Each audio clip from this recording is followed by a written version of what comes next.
আসসালামু আলাইকুম এভরিওয়ান, সবাই কেমন আছো? আলহামদুলিল্লাহ, আমিও তো অনেক ভালো আছি।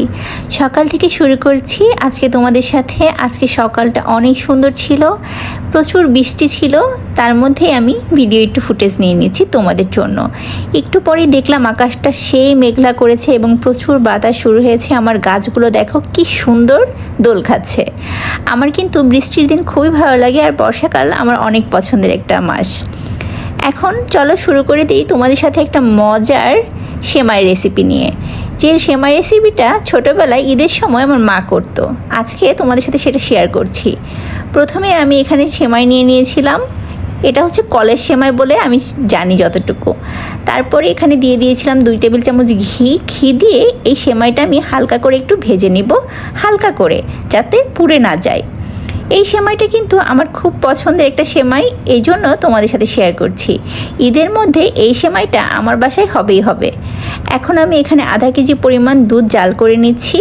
এখানে যেহেতু সেমাইয়ের পরিমাণ কম, এই জন্য আমি আধা কেজি দুধই নিচ্ছি। কেউ ইচ্ছে করলে বেশি কম নিতে পারে, এটা তার উপর। দুধটা যখন একটু ঘন হয়ে আসবে তখন এর মধ্যে আমি 2টো বড় এলাচ আর দুটো দারচিনি দিয়ে দিব, তাহলে ফ্লেভারটা অনেক ভালো আসে। আমি এক্সট্রা কিছু দিব না, জাস্ট এ দিয়েই কিন্তু আমার সেমাইটা রান্না হয়ে যাবে। এখন আমি অনবরত নাড়তে থাকবো। তারপরে এখানে যেহেতু আমি চিনি একটু কম খাই, আমি আধা কাপ পরিমাণে চিনি দিয়ে জাল করে নিব এবং আমার যে ঘি দিয়ে ভেজে রাখা যে মিশ্রণটা ছিল সেটা আমি এর মধ্যে দিয়ে দিব। এখন আর বেশি সময় লাগবে না, আমি এটা 15 মিনিট রান্না করে নিব, যতক্ষণ না পর্যন্ত এটা আঠালো হয়ে আসে। দিয়ে দিয়েছিলাম 1 মুঠো পরিমাণ কিশমিশ, আপনারা দিলে দিতে পারেন, না দিলেও কোনো সমস্যা নাই। এই যে আমার সেমাই কিন্তু রেডি। এখন আমি আমার জন্য সেমাইটা সার্ভ করে নিচ্ছি। এত মজার সেমাইটা, খুবই সিম্পল, সবাই করে ফেলতে পারে এবং স্বাদে কিন্তু অতুলনীয়।